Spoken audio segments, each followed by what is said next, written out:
सत श्री अकाल दोस्तों, मैं हाँ अनिल कुमार। स्वागत करता हाँ थोड़ा अपने चैनल वानिया एजुकेशन सर्विसेज से। सो दोस्तों, अज आप लैके हाजिर हुए हैं सब इंस्पैक्टर के पेपर, जो कि काफ़ी सारे स्टूडेंट्स कह रहे थे भी सब इंस्पैक्टर के पेपर ने उन्होंने मैथ पार्ट की डिस्कशन करवाई जाए। सो अज आप कर रहे हैं 17 अगस्त का जो मॉर्निंग पहली शिफ्ट का पेपर से जो मैथ का पेपर क्वेश्चन आए थे उन्होंने आप डिस्कस करने जा रहे हैं सब इंस्पैक्टर के। सो आओ डिस्कस करते हैं। जिहदे पहला क्वेश्चन सी जोड़ा वो ये सी, a metal cylinder pipe is height 35 centimetre, inner diameter 14 centimetre and thickness 2 centimetre, find the volume of the metal used. वो कहता की है भी एक सिलेंड्रिकल पाइप है साडे कोल, वो की कहता एक सिलेंड्रिकल पाइप है साडे कोल जिहदी हाइट कितनी है बच्चे 35 सेंटीमीटर है। जिहदी हाइट कितनी है बच्चे 35 सेंटीमीटर वो हाइट है, ठीक है। तो वह इनर डायामीटर यानी कि वो सिलेंडर अपने कोल एवें दा हैगा है, तो जिहदा इनर डायामीटर दिता होया सानू कितना 14 सेंटीमीटर, तो वो थिकनेस यानी कि वो मोटाई दी हुई है 2 centimetre. Find the volume metal used, यानी जी मैटल अपन यूज हुई है वह वॉल्यूम आप पता करना है। सो देखो बच्चे, पहली गल तो ये थिकनेस है, थिकनेस यानी कुछ पाइप अपना एवें दा हैगा, ठीक है जी, एवें दा साडे कोल पाइप है। इनर डायामीटर, इनर डायामीटर यानी कि आ वाला आ जी पार्ट है, ये कहता इनर डायामीटर 14 सेंटीमीटर है। जे इनर डायामीटर 14 सेंटीमीटर है तो यदा रेडियस कितना हो गया, दैट इज़ द रेडियस, तो रेडियस हो गया कि 7 सेंटीमीटर हो गया। तो यदी थिकनेस यानी आ जी हैगी है वो कितनी है 2 सेंटीमीटर है। सो असी जो वॉल्यूम कितना मैटल, मैटल देखो मैटल कि यूज हुई जी आ मैटल यूज हुई है। देखो ये मैटल का जी यूज करने का तरीका की है, पहला आप पूरे मैटल जिन्नी पूरे सिलेंडर की मैटल कढ़ लें, पूरे सिलेंडर की मैटल यानी कि वॉल्यूम कढ़ते हैं, तो पूरे का वॉल्यूम की आ गया अपने कोल पाई आर स्केयर एच, ये वॉल्यूम होंगे। सो जो आप कढ़ीए तो वॉल्यूम की आएगा पाई आर कितना होया। देखो हुण जे आप पूरा लेके चलीए तो आ रेडियस साडे कोल 7 है, अगर मैं पूरे की गल करा तो 2 होर जुड़ गया तो आ रेडियस कितना हो गया साडे कोल 9 सेंटीमीटर। यानी अगर पूरे सिलेंडर की गल करिए तो इत्थे साडे कोल आर की होगा 9, यानी पाई 9 स्केयर इंटू एच, एच कितना साडे कोल 35 है, यानी एक ही हो गया साडे कोल पूरे सिलेंडर का मैटल जिन्ना यूज होया। पर उहदे विचों सानू पता है ये होलो है, यानी ये आपां की कर देना पऊगा, जो अंदर वाले का सिलेंडर है वो की करना पऊगा माइनस करना पऊगा, यानी उहदे विचों जिहड़ा ये कढ़ दी तो सिर्फ जो साइड वाला जिहड़ा हैगा अपने कोल ये वाला मैटल आ जाऊगा सारा। सो इस तरह अंदर वाले सिलेंडर का माइनस करना पऊगा, अंदर वाले सिलेंडर का की है पाई आर कितना साडे कोल अंदरले सिलेंडर का है 7 है स्केयर, और हाइट कितनी है वो 35 है, ठीक है बच्चे, यही आ गया ना। हुण अगर आप इनू सॉल्व करिए तो तुसी देखो दोनों दे विच पाई कॉमन आ गया, सो एक 35 भी दोनों दे विच है, 35 भी कॉमन आ गया। सो इत्थे ही रह गया 9 का स्केयर माइनस 7 का स्केयर अपने कोल बाकी बच गया। हुण पाई की वैल्यू हैगी है 22/7 गुणा 35। हुण इत्थे देखो तुसी फॉर्मूला लगा लोगे ए स्केयर माइनस बी स्केयर, या सीधा ये भी कह सकते हो 9 का स्केयर 81, 7 का स्केयर 49। चलो तुसी ऐं कर लो 9 का स्केयर 81, 7 का स्केयर 49। 81 दे विचों अगर आप 49 घटाइए तो कितना आऊगा 11 चों 9 कड्डे 2, 7 4 कड्डे 3, यानी कि कितना आ गया अपने कोल 32 आ गया। हुण आप इनू सॉल्व करना है, 7 5 35, सो 22 5 कितना हो गया, या कह लो 32 इंटू 5 हो गया 160। 160 में जो तुम 22 नाल गुणा करोगे तो की आऊगा 16 दूनी 32, 16 32 3 35, यानी थोड़ा आंसर कितना आ जाऊगा 3520 सेंटीमीटर क्यूब आ जाऊगा। सो इस क्वेश्चन का सही आंसर सी साडे कोल 3520 सेंटीमीटर क्यूब। देखो एक सिलेंडर है, वह इनर डायामीटर 14 सी, तो रेडियस कितना रह गया 7, और दी थिकनेस 2 सी, यानी कि वड्डा सिलेंडर का जो पूरे का वह रेडियस हो गया साडे कोल 7 + 2 9 हो गया, अंदर वाले सिलेंडर का कितना हो गया 7। असी वड्डे पूरे सिलेंडर का वॉल्यूम कढ़िया, वॉल्यूम कढ़न का फॉर्मूला यह है, साडे वड्डे सिलेंडर का जो रेडियस है 9 है पाई 9 स्केयर, एच साडी 35 है, ਉਹਦੇ ਵਿੱਚੋਂ अंदर वाले सिलेंडर का असी रेडियस के वॉल्यूम की करता माइनस करता, तो जिहदे नाल साडे कोल ये आंसर आ गया। आओ अगले क्वेश्चन ते चलदे हां। सो दूसरा क्वेश्चन बच्चे ये सी ये अपने को सिंपलीफिकेशन का क्वेश्चन सी। सो ये क्वेश्चन सी। सो देखो बच्चे सिंपलीफिकेशन जो आप सॉल्व करते हैं तो सब तो पहला ये आप बॉड मास रूल लगाने। बॉड मास तुहानूं पता है bracket of divide multiply add subtract. तो सब तो पहला देखो उपर की होगा डिवाइड होगा। हुण तुसीं देखो जो तुसीं 30 नूं 30 नाल डिवाइड करोगे तो की आ जाऊगा तुहाडे कोल 1 आ जाऊगा, यानी उपर आ गया 30 + 30 और 30 नूं जो 30 नाल डिवाइड किया तो की आ गया 1। ठीक है बच्चे। और इसी तरह नीचे देखिए तो नीचे भी पहला सब तो पहला की होगा डिवाइड। सो 30 नूं 30 नाल डिवाइड किया तो की आ गया इत्थे 1 आ गया + 30 आ गया। ठीक है बच्चे। हुण अपने कोल की होगी गुणा होगी। सो 30 नूं 1 नाल गुणा करांगे 30 आ गया और बाद दे विच 30 जोड़ते तो की आ गया अपने कोल 60 आ गया। देखो जो 30 गुणा 1 30 आ गया, वो 30 दे विच बाद 30 जोड़ांगे तो की आ जाऊगा 60 आ जाऊगा। इस तरह 30 गुणा 1 30 आ गया, 30 दे विच 30 जोड़े कितना आ जाऊगा 60 आ गया। सो 60 नूं 60 नाल डिवाइड किया सो अपने कोल 1 आंसर आ जाऊगा। सो इस क्वेश्चन का सही आंसर की आएगा 1 आएगा। ठीक है। आओ अगले क्वेश्चन देखते हैं। सो अगला क्वेश्चन देखते हैं। कहता in covering a distance of 60 kilometre Abhay take 2 hours more than Sameer. कहता कोई 60 किलोमीटर का डिस्टेंस कवर करने दे विच अबे है जिहड़ा वो 2 घंटे ज़्यादा लैंदा समीर नालों। इफ अबे डबल ही स्पीड, अगर अबे अपनी स्पीड डबल कर लेंदा है then he will take 1 hour less than Sameer, तो वह समीर नालों 1 घंटा घट लैंदा है। फाइंड हिज अबे स्पीड, तो अबे की स्पीड की होगी। देखो जो बड़ा अच्छा क्वेश्चन है। उन्हें की कहा भी 60 किलोमीटर का जो डिस्टेंस कवर किया अबे ते समीर ने, अबे नूं समीर नालों 2 घंटे ज़्यादा लगे। बट अगर अबे अपनी स्पीड डबल कर लेंदा है तो अबे नूं 1 घंटा घट लगेगा समीर नालों। तो तुसीं अबे की स्पीड बच्चों देखो वैसे ये क्वेश्चन इक्वेशन नाल भी हो जाऊगा, बट मैं थोड़ा सुजैसट करांगा ये क्वेश्चन तुसीं यूजिंग ऑप्शन करो। जो कुछ भी ना भी दिता होवे कंडीशन च गल होवे तो तुसीं ऑप्शन तो उपर चक्या करो। जिवें अगर आप कल ये जिहड़ी स्पीड दी हुई है सारी ये अबे की स्पीड दी हुई है, किहदी स्पीड दी हुई है अबे की। तो पहला डिस्टेंस कितना 60 किलोमीटर का डिस्टेंस है। आप पहली ऑप्शन चकते हैं भी जेकर अबे की स्पीड 10 किलोमीटर है, जेकर अबे की स्पीड 10 किलोमीटर है तो तुसीं देखो अबे नूं कितना टाइम लग्या 6 घंटे लगे। सो आप कह देंगे अबे नूं कितने घंटे लगे 6 घंटे लगे। और कहता जिहड़े अबे नूं कितने घंटे ज़्यादा लगे हैं 2 घंटे ज़्यादा लगे हैं समीर नालों। इट मीनस फिर समीर नूं कितना टाइम लग्या बच्चे 4 घंटे लगे नहीं। समझ आया इस कंडीशन के हिसाब नाल। हुण कहा अगर अपनी अबे स्पीड डबल कर लेंदा है, अबे की स्पीड अगर 10 है तो अगर यही डिस्टेंस वास्ते अबे अपनी स्पीड डबल कर ले यानी 10 तो की कर ले 20 कर ले तो हुण अबे नूं कितना टाइम लगूगा 3 घंटे लगणगे। हुण अबे नूं कितने घंटे लगे 3 घंटे और समीर दे तो 4 घंटे हैगे ही हैं, यानी हुण अबे नूं समीर नालों 1 घंटा घट लग्या। सो क्वेश्चन दे विच भी उन्हें यही कहा भी जदों स्पीड डबल कर लूगा अबे तो उन्होंने समीर नालों 1 घंटा घट लगेगा, यानी साडी कंडीशन सैटिस्फाई है। सो इस क्वेश्चन का सीधा जिहा आंसर की आ गया 10 किलोमीटर पर आवर आ गया। अगर ये नाल ना आंदा तो आप अगली क्वेश्चन देखते। ठीक है बच्चे। सो अगले क्वेश्चन वाल बढ़ते हैं। सो क्वेश्चन है इफ राखी एंड राजी can do a job in 8 hours, यानी राखी ते राजी दोवें मिलके किसी काम नूं 8 घंटिया दे विच करदे ने and the Rakhi can do job alone in 10 hour. तो जी राखी है वो कली उस जॉब नूं 10 घंटिया दे विच करदी है तो इन हाउ मैनी आवर्स राजी कैन डू सेम वर्क। तो राजी है जी रजी आ किन्ने टाइम दे विच उस जॉब नूं इकल्ली कर देवेगी। देखो इस क्वेश्चन दे विच उन्हें दस्सिया भी राखी ते राजी ये दोवें मिलके किसी काम नूं 10 घंटिया दे विच 8 घंटिया दे विच करदे ने। तो जी राजी है यानी रजी है जो मर्जी कह लो इनू वह 10 घंटिया दे विच करदी है। कौन राखी राखी राखी है जी वो 10 घंटिया दे विच करदी है तो कली राजी किन्ने घंटिया दे विच करेगी। आई थिंक बच्चे समझ आ रहा होना सारिਆਂ ਨੂੰ।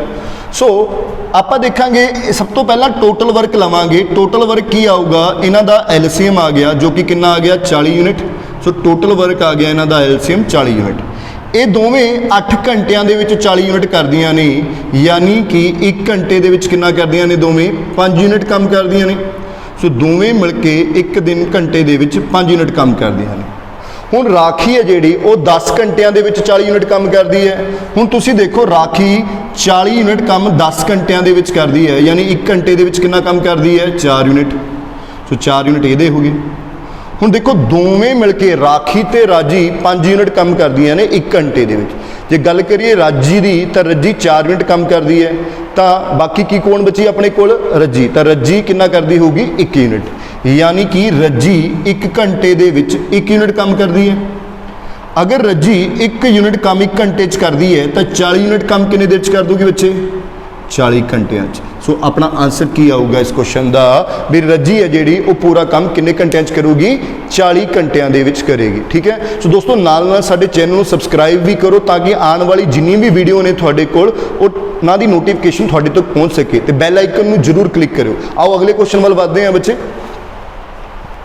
सो अगला क्वेश्चन है फाइंड द GCD 358। हुण बच्चे GCD की हुंदा है? GCD का मतलब हुंदा है ग्रेटेस्ट कॉमन डिवाइजर, यानी कि इस नूं आपां HCF बोलते हैं, यानी कि ग्रेटेस्ट मतलब हाईएस्ट कॉमन और डिवाइजर नूं असीं फैक्टर बोल दिंदे हैं। ठीक है। सो GCD का मतलब की है? HCF फाइंड करना है, यानी कि हाईएस्ट कॉमन फैक्टर। सो 3 5 8 का 3 5 8 HCF फाइंड करना है तो ये फैक्टर 1 3 1 गुणा 3 ਇਹਦਾ 1 गुणा 5 ਇਹਦਾ 1 गुणा 8। सो सारियां दे विच सिर्फ एक ही कॉमन है। सो इस दा HCF की आऊगा बच्चे? 1 आऊगा। सो ਇਹਦਾ GCD कितना हो गया साडे कोल? 1। वैसे भी जो कोई नंबर कॉमन नहीं हैगा तो 1 कॉमन है। सो इस दा GCD की आ गया साडे कोल? 1। सो आओ अगले क्वेश्चन वाल देखते हैं। सो जो क्वेश्चन है in a hostel provision is sufficient for 150 hosteller for 45 days, यानी कि होस्टल दे विच जिहड़ा खाना हैगा वो 150 बंदियां वास्ते किन्ने दिन लई है बच्चे? 45 दिनां लई है। आफ्टर 10 डेज कहंदा जेकर 10 दिन बाद 25 होस्टलर लीव द होस्टल, यानी कि 25 होस्टलर हैं जिहड़े 25 बंदे ने वो होस्टल छड्ड के चले गए अपने घर वाल चले गए तो remaining provision will be consumed in how many days, तो यानी कि जो बाकी खाना बच गया वो किन्ने दिन होर चलूगा। देखो जी इस क्वेश्चन आपां नूं रिमेनिंग पूछा गया। सो आपां रिमेनिंग खाना ही लैके चलांगे। देखो किवें चलांगे? वो कहंदा एक होस्टल दे विच 150 बंदे ने। किन्ने बंदे ने? 150 बंदे ने। मान लो हरेक बंदा एक दिन दे विच एक रोटी खांदा है तो किन्ने अपने कोल 150 रोटियां एक दिन नहीं लगणगियां ते उन्हां कोल खाना किन्ने दिन लई है बच्चे? 45 दिनां लई है। आपां की सोच के चल रहे हैं भी जे मान लो एक बंदा एक दिन दे विच एक रोटी खांदा है तो किन्नियां रोटियां लगणगियां? एक दिन च 150 रोटियां लगणगियां ते उन्हां कोल 45 दिन लई खाना है। उन्हां कोल 45 दिन लई खाना है, यानी कि आपां कह दईए तो उन्हां कोल टोटल खाना कितना हो गया? 0। 15 5 कितना हो गया? 75। 15 चौके 60, 60 ते 7 कितना हो गया? 6750, यानी उन्हां कोल 6750 रोटियां ने। ठीक है। हुण वो कहंदा 10 दिन बाद 25 होस्टल छड्ड गए, यानी कि उन्हां 150 बंदियां ने 10 दिन तां रोटियां खाधियां, यानी कि आपां कह दांगे 1500 रोटियां तां खाधियां, तो बाकी कितनी रह गईयां? आ रिमेनिंग रोटियां रह गईयां बच्चे अपने कोल, यानी कि आपां कह दांगे 5250 रोटियां रह गईयां। हुण इहदे विच्चों 25 बंदे छड्ड के चले गए, यानी 25 छड्ड के चले गए तो हुण एक दिन दे विच 125 रोटियां लगणगियां। तो अगर एक दिन 125 रोटियां चल रही ने तो यह 5200 रोटियां किन्ने दिन चलणगियां? तो इत्थों आपां वैल्यू कढ लांगे, यानी 5250 नूं आपां 125 नाल डिवाइड कर दांगे। सो अपना आंसर देखो की आऊगा? 25 5 125, 25 दूनी 50, 2 बच गया 25 1 25, 210। फिर आपां कट दांगे, ये आ जाऊगा 5 चौका 20, तो कितना बच गया? 5 दूनी 10, यानी कि 42 दिन। सो जो बाकी बचिया खाना है बच्चे वो किन्ने दिन होर चलूगा? 42 दिन होर चलूगा। आई थिंक बच्चे समझ आ गया होना। आपां जूम किया भी जे हरेक बंदा एक दिन दे विच एक रोटी खांदा है तो 150 बंदे ने तो 150 रोटियां लगियां एक दिन दे विच, उन्हां कोल 45 दिन लई खाना है तो मतलब टोटल खाना 6750 हैगा रोटियां ने। तो 10 दिन तक तो उन्होंने खाधियां, यानी 1500 रोटियां खाधियां, तो बाकी इन्नी रोटियां रह गई। हुण 25 होस्टलर छड्ड के चले गए, यानी 125 होस्टलर रह गए, 125 रोटियां लग रही ने तो किन्ने दिन चलणगियां? सो अपना आंसर आ जाऊगा 42 दिन। आओ अगला क्वेश्चन देखते हैं। सो अगला क्वेश्चन देखते हैं बच्चे। वो कहता there is a 60% increase in amount in 5 years at simple interest, यानी कोई पैसे ने वो 60% वध गए 5 सालों के विच सिंपल इंटरस्ट के उपर। कहना what will be the compound interest of ₹14,000, तो पता करो 14,000 रुपये के उपर कितना कंपाउंड इंटरस्ट होगा आफ्टर 3 ईयर, 3 साल बाद सेम रेट ऑफ इंटरस्ट यानी कि जिन्ना रेट ऑफ इंटरस्ट इत्थे सी उसे रेट ऑफ इंटरस्ट से कंपाउंड इंटरस्ट कितना होगा 14,000 के उपर 3 साल का। तो सब तो पहला इत्थे आपां रेट ऑफ इंटरस्ट फाइंड करते हैं। वो अमाउंट 60% वध गई यानी कि अगर तुसी 100 लगाए तो वो 60% वध गई यानी अमाउंट कितनी होगी 160 होगी। सो इंटरस्ट कितना लग्या थोड़ा 60 रुपये इंटरस्ट लग्या। सो किन्ने साल च लग्या 60 रुपये इंटरस्ट यानी 5 साल च, यानी हरेक साल का इंटरस्ट थोड़ा 12% हो गया। 12% हो गया। सो तुसी कह सकते हो थोड़े को 100 रुपये सी वो 12 रुपये इंटरस्ट लग्या, और 12 लग्या कि उपर 100 के उपर, तो तुसी कह सकते हो थोड़ा रेट ऑफ इंटरस्ट कितना हो गया 12% हो गया। तुसी इस तरीके नाल भी कढ़ सकते हो, इन फॉर्मूले नाल भी कढ़ सकते हो। सो सानू क्लीयर हो गया भी जिहड़ा रेट ऑफ इंटरस्ट सी साडा 12% सी। हुण असीं तुहाडे कोल हैगा भी तुहाडे कोल पैसे हैगे 14,000 रुपये, ठीक है बच्चे, रेट ऑफ इंटरस्ट हैगा 12% ते टाइम हैगा 3 साल। तुसी कंपाउंड इंटरस्ट फाइंड करना है। तो थोनों एक गल ये भी पता होना चाहिए, देखो कंपाउंड इंटरस्ट कढ़न का एक शॉर्टकट फॉर्मूला होंदा है 3-3-1। ये नॉर्मली मैं अपनी क्लासिस दे विच करवाना हुंदा भी 3 साल लई 3-3-1 है, 2 साल लई 2-1 है, 4 साल लई 4-6-4-1 है। फिलहाल मैं थोनों इस तरीके नाल करवाना सिखा रहा, ठीक है। सो देखो पहले साल जिहड़ा इंटरस्ट है वो प्रिंसीपल के उपर लगता है। सो 14,000 का 12% देखो की होगा। सो 14,000 का 12% हो गया थोड़े कोल 12 चौके 48, 12 एकम 12, 12 4 16 यानी कि 1680। फिर अगली बारी जेड़ा 12% इंटरस्ट लगूगा वो 1680 के उपर लगूगा। सो 1680 का 12% देखो बच्चे कितना होया, जे आप सॉल्व करिए तो 12 8 96, 12 6 72 ते 9 81, 12 एकम 12, 12 8 कितना हो गया 20 बटे 10 है, यानी कि तुसी कह दोगे 201.6 आ गया। अगली बारी इंटरस्ट किदे उपर लगूगा 201.6 के उपर लगूगा 12%। सो 201.6 के उपर 12% लग गया। सो आप देखते हैं कितना होगा बच्चों 12 6 72, 12 एकम 12, 12 7 19, 12 दूनी 24, नीचे 100 अपने को हैगा ही बच्चे, 1 पॉइंट पहला सी तो 3 पॉइंट लग गए यानी 24.192। सो इत्थे आ गया अपने को 24.192, ठीक है बच्चे। सो इनू गुणा करांगे। सो 0 8 या 24, 3 6 18, 18 2 कितना हो गया बच्चे 18 ते 2 20 हो गया, 3 एकम 3 ते 2 5 यानी 5040। जे आप इनू सॉल्व करिए 3 6 18, 3 एकम 3 ते कितना हो गया 4, इत्थे 0 आऊगा बच्चे अपने कोल 3 दूनी 6, ठीक है बच्चे। सो जे इहदा देखिए तो ये 24.92 आ गया 192। सो जे आप आंसर कढ़िए तो बच्चे की आऊगा ये 2 9 9 4 4 8 4 2 6 हो गया। सो आप कह देंगे साडा आंसर की आऊगा 5668.992 रुपये। आई थिंक बच्चे समझ आया होना थानू। पहला आप रेट ऑफ इंटरस्ट कढ़िया, रेट ऑफ इंटरस्ट 12% आया, फिर 12% के हिसाब नाल 3 साल का सी कंपाउंड इंटरस्ट करता। जे ऑप्शनां दूर दूर ने तो तुसीं ये भी कह सकते हो भी अप्रॉक्सीमेटली 37-38% के नेड़े तुहाडा की आऊगा इंटरस्ट आऊगा। तुसीं इदां भी कर सकते हो।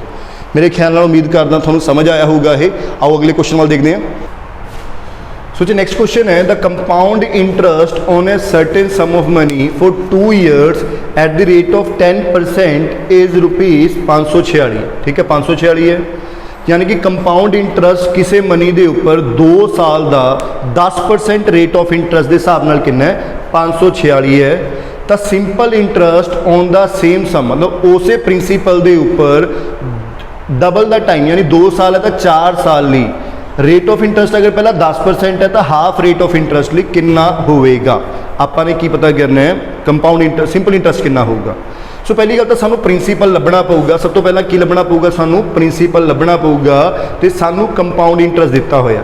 देखो सिंपल जी गल है, मान लो तुसी जे थोड़ा प्रिंसीपल 100 है, जे थोड़ा प्रिंसीपल 100 है तो रेट ऑफ इंटरस्ट थोड़ा 10% दिता होया है, टाइम थोनू 2 साल दिता होया।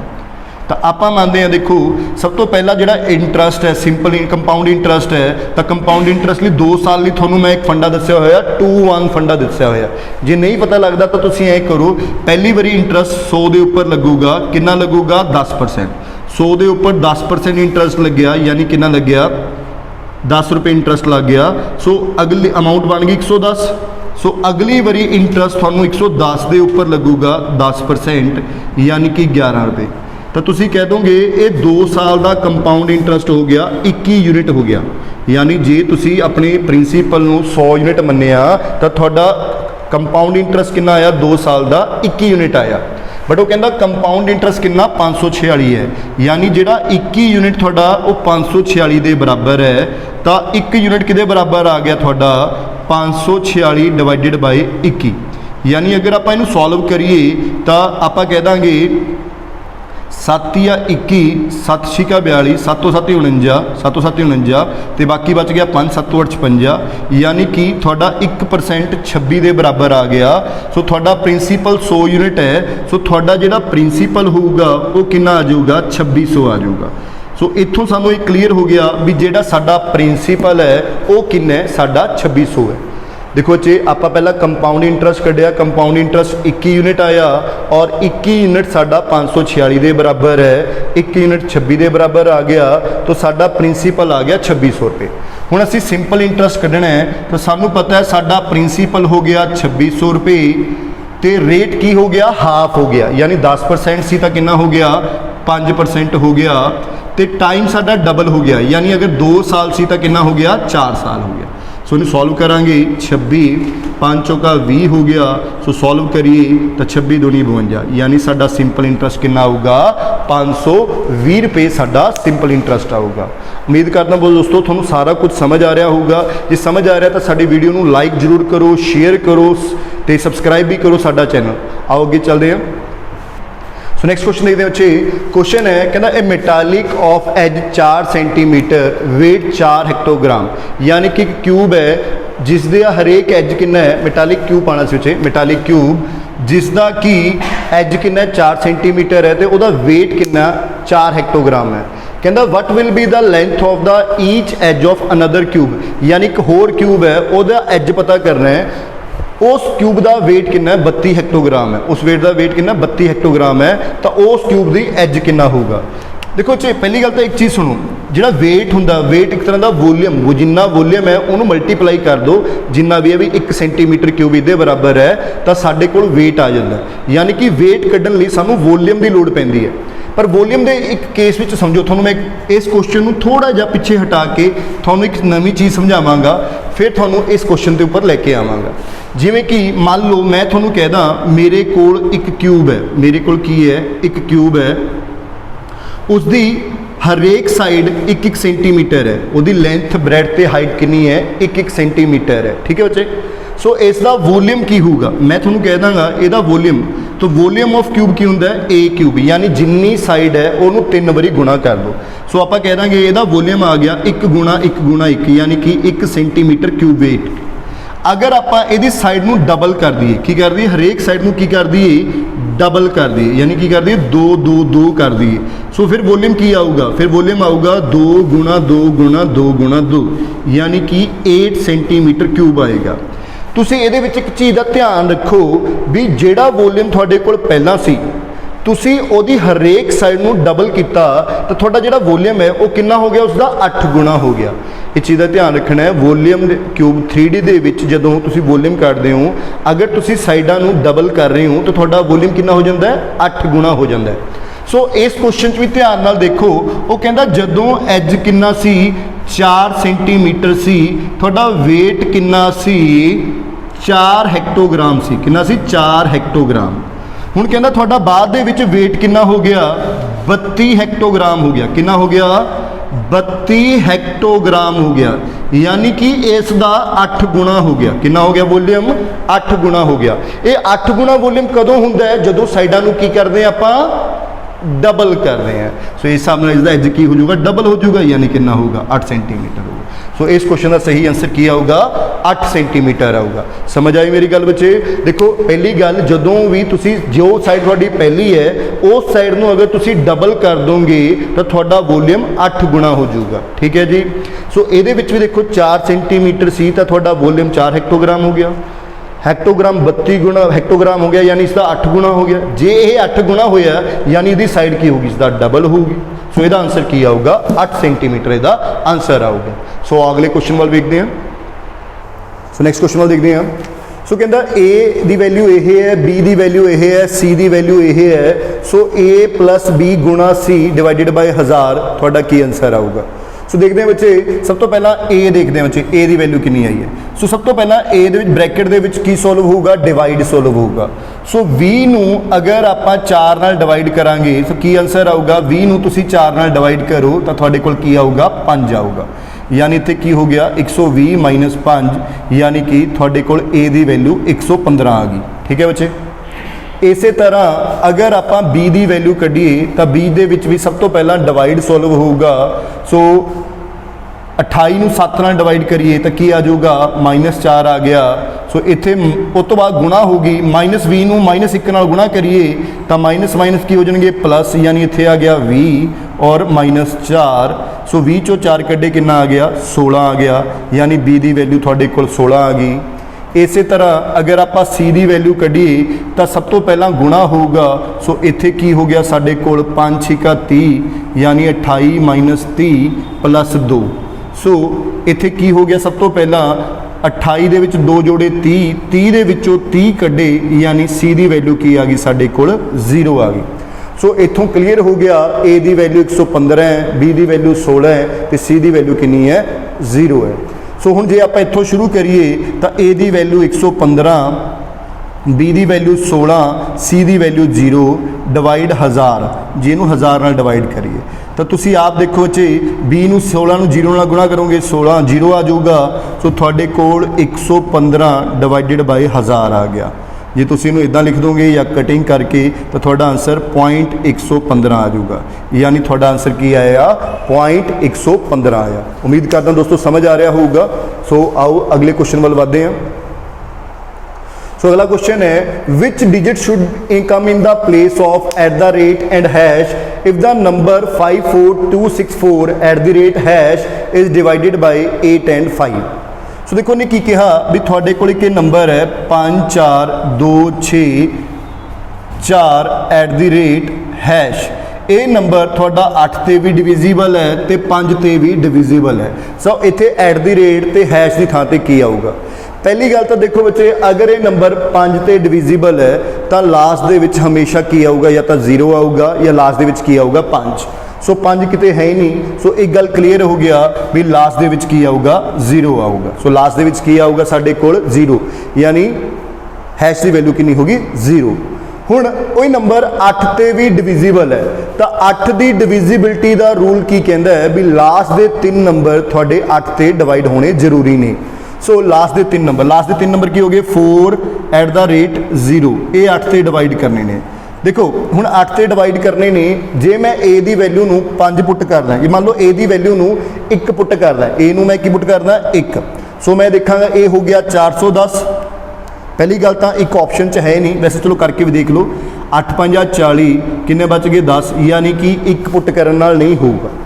फिर आप इत्थे 2 पुट करके देखते हैं, ये हो गया 420। 420 नू 8 नाल डिवाइड किया, 8 5 40 बचया 20, 20 8 से डिवाइड नहीं होता, यानी 2 भी नहीं आऊगा। फिर आप 4 पुट करके देखते हैं। सो इत्थे हो गया 440 डिवाइडेड बाय 8। सो 8 5 40, 4 बच गया 8 5 40, यानी पूरा पूरा डिवाइड हो गया। सो इसका आंसर आऊगा 40, यानी @ की थां ते की आऊगा 4 और थोड़ा लास्ट दे विच की आएगा, हैश की वैल्यू कितनी होगी 0। सो इस क्वेश्चन का सही आंसर की आऊगा 40। आओ अगले क्वेश्चन वाल बढ़ते हैं। सो देखो लास्ट क्वेश्चन है अज का। सो क्वेश्चन के उन्हें की कहा, x/y 7/8 के वैल्यू बराबर है तो find the value of x² + y² divided by x² - y²। हुण इसका मतलब देखो की हो गया बच्चे, x की वैल्यू कितनी होगी 7 तो y की वैल्यू कितनी होगी 8। बस आप सिंपली की करना है, x² यानी 7 का स्क्वेयर, y² यानी 8 का स्क्वेयर, x² यानी 7 का स्क्वेयर - 8 का स्क्वेयर। हुण 7 का स्क्वेयर कितना होंदा साडे कोल 49, 8 का स्क्वेयर कितना हो गया 64। सो सेम नीचे भी 7 का स्क्वेयर 49, 8 का स्क्वेयर कितना हो गया 64। सो जे आप जोड़िए तो 9 4 कितना हो गया 13, 6 4 10, 113 आ गया। नीचे की आ गया साडे कोल -15, यानी कि अपने कोल आंसर की आऊगा -113/15। सो इस क्वेश्चन का सही आंसर की है साडे कोल फोर्थ ऑप्शन यानी कि -113/15। सो बच्चे अज की वीडियो दे विच आपां इन्ना ही करांगे। कल तुहाडे वास्ते दूजी वीडियो अते असीं इस सीरीज़ नूं कंटिन्यू रखांगे। जेकर तुहानूं ये वीडियो अच्छी लगी होवे तां कमेंट बॉक्स दे विच बच्चे जरूर साडा हौसला वधाओ ताकि अगे इस सीरीज़ नूं असीं कंटिन्यू रख सकीए। ठीक है। सो जेकर तुहाडे चों कोई भी स्टूडेंट ऐसा है जिन्हें ये क्वेश्चंस नहीं करे हुए तो साडे कोल रिकॉर्डेड लेक्चर ने हरेक टॉपिक दे जिमें percentage profit and loss time and work topic wise असी चैप्टर रिकॉर्ड किए हुए ने मतलब वीडियो क्लासेस बनाई हुई ने। सो जिन्हों ने वो वीडियो क्लासेस परचेज करनियां ने तो तुसीं परचेज कर सकते हो। नॉमिनल फीस है, असी कोई बहुत ज़्यादा फीस नहीं चार्ज कर रहे। सो फिर भी चलो जिन्हें नहीं करना सो वो ये वीडियोज़ जरूर देखो बच्चे। थोनों 110% गारंटी है सब इंस्पैक्टर पेपर के भी फायदा होगा, वो तो अलावा बाकी पेपरों के भी फायदा होगा। अगर थोड़ी कोई भी क्वेरी है तो साडे इस नंबर 98 148 94 729 ते तुसीं कॉल करके पूछ सकते हो। So thank you so much. साडे चैनल सबसक्राइब ते शेयर जरूर करो। Thank you so much.